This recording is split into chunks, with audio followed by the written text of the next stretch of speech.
tabang sa Ginoo nag-ingon nato, pagbantay kamo. Diba? Niyo siya sa dyan? Pagbantay kamo sa inyong gihaguan. Kay basi naghagot ta sa atong pagsimba, pagpagamit sa Ginoo, at the same time, wala ra di ay believe sa Ginoo. Welcome back to Born to Praise TV channel. We are created to praise and worship God.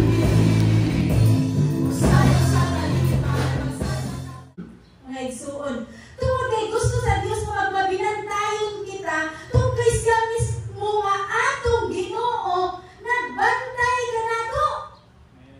Siya mismo, God as the great watcher, watches over His people. Nagbantay siya sa iyang mga katawhan. So dapat ang iyang katawhan magbantay po. Dili kay si God na magbantay nato. Through Jesus Christ, kita usab magbantay.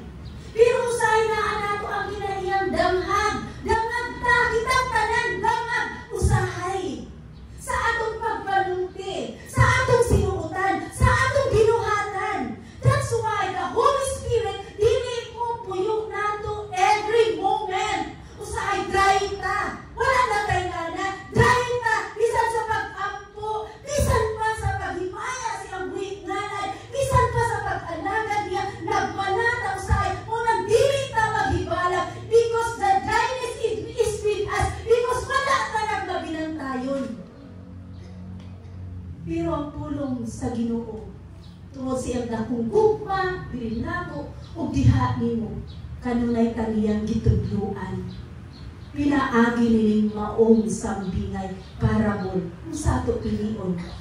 Magtinangag ta o magmaalamon? Siyempre, mapilit ta sa pagkamaalamon. As a mother, dili ko buot nga ang akong mga anak mapahamak. Kamong mga mama, dili jud ta buot mapahamak ang atong mga anak. Okay lang magbuklaw. Okay lang magkasakit. Okay lang magikapoy kakanunay. Basta lang mapahiduna ang mga anak. Right? Ing-ana usab ang atong Dios. Kanunay siyang nagtudlo tungod kay He cares for you. Nag-atiman siya nato muna ganit 24/7. Samtang natulog ka, luna na ginawa sa imong ilong. Samtang natulog ka, nagpitik ang imong kasing-kasing. Then you don't know how to pray? You don't know how to give thanks? Tapos dili ka magbantay sa panahon, sa prayer time nimo? Sa imong connection sa Ginoo? Ngayon na, ato na sa simbahan, kay na-prayer, kinahanglan kong konektado sa Ginoo. Sa panahon na sa prayer, konektado ka, we are always connected with the Lord. Okay, buhay pa ta. Dili kay, I want to go in the house sa Ginoo, kay para nga makonect ko sa Ginoo. We are always connected. Buhay ta, once na patay na ta, o wala ka kayo na sa Ginoo, you are not connected. Una, mga igsuon. Unsa ang ay natong bantayan? Una, pautana. Natato sa oras. Unsa ang ay natong bantayan sa atong pagkinabuhi karon? Isip ang atong pilion, maalamon na nangalagad sa Ginoo. Siyempre, tungod kay ang ato ang Dios kanunay nagbantay siya mga katawhan alang sa kaayuhan. Because ingon ang kanta, ang pagkamaayo sa Ginoo mulungtad hangtod sa kanturan. Ang pagkamaayo mo, ang pagkamaayo mo. Kanunay gikanta nato kaniya, mulungtad hangtod sa kanturan. Apan ang atong pagkamaayo. Mulungtad ba? Sa panahon na gani nga makadungog ka sa pulong sa Ginoo nga, mura-mura na ta, mag-igog, nag-igog pasura, wala mo nang igog, na sa pulong sa Ginoo. Because I love you. Alam ka rin pagkaroon ako, ay naali si sister, dito na. Alam na ako ni Usbon,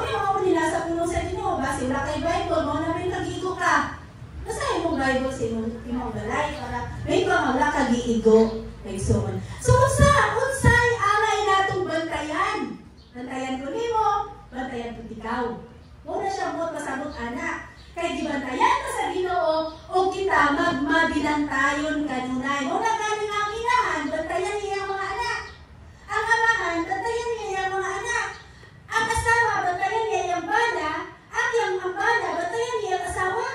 Because that's personal. Personal na nimo. Personal nimo si Lord. Wala nimo na our personal.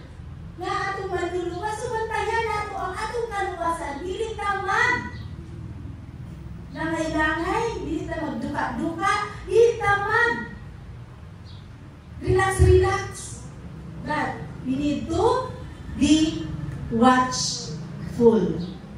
So, kinahanglan nato bantayan una sa tanan ang atong kaugalingon. Atong kaugalingon o ang atong pamatasan. Una natong bantayan. O, dili lang kita nagbantay, si Lord nagbantay. Ibantayan ni Lord ang imuhang kaugalingon. Muna kani nga usahay tungod sa pagbantay sa Ginoo. Una nga, pagkakita ni Lord nga, wala naman siya wala na yung kalayo. Wala naman siya wala espiritu na ako. So, pahinumduman ka. Kung sino maagi sa Ginoo nga, pahinumduman ka. Hatagan tao sa problema para makasampitan niya. Hatagan tao sa mga pagsulay para makahinumduman ka. Ano, salamat ko, di mo gigugisipti. Apitong taong padisgrasya, naligsan ng tako, pero wala. So, remember niyo si Lord. Na ano tayo balantian, nung wala kita ka mamatay, mahunos ni mong ginawa, kung sa kakapoy, kaluya, matod pa sa testimony, apa na po salamat siya sa Ginoo.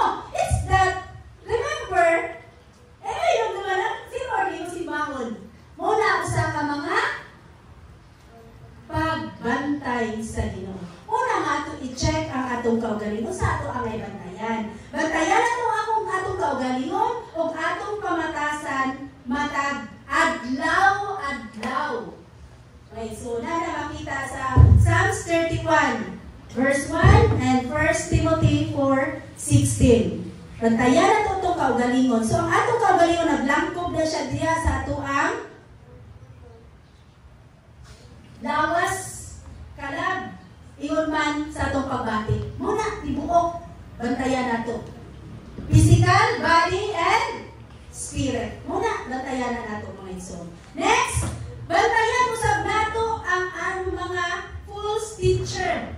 Tungod kay nagdaghan na kaayo ning kalibutan na.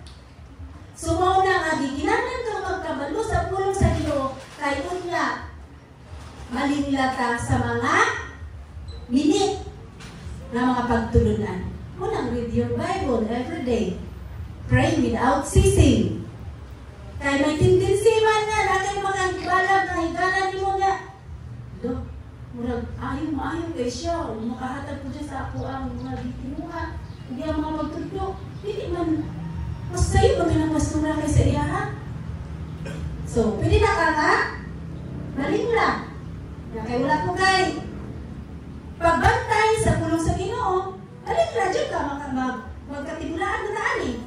So, mauna mga isuon ato bantayan. Next, bantayan nato ang mga tao nga maka-divide sa atong relasyon diri inside the church. Bantayan nato tungkol dunay kaaway. Una nga, once nga makabantay ka sa dili maayong aliho, pray to the Lord. Iampo o ayaw isulti ang dautan. Iampo kanunay. So, wala siya nga sa false teacher na angay na itong bantayan, Mark chapter 13, 5-6. Next, sa pagbantay na ito sa church, wala nga nga, musay, mabali na po sa church. Okay, sige ka divide kay dili na ito mabantayan ang atong lihok o ang atong mga pulong. Kung nato sa church, dili na ito mangilabot sa kinabuhi, sa usag-usa, sa iya kinaiya, ito kaya naan ang Ginoo. Pero kung ato na siya, tagan o pagtagad, mao na siyang magkabahin-bahin ang tao. So, tingala ka nga, ito na lang lagi si Pahali na tuyo. Okay, lagay na?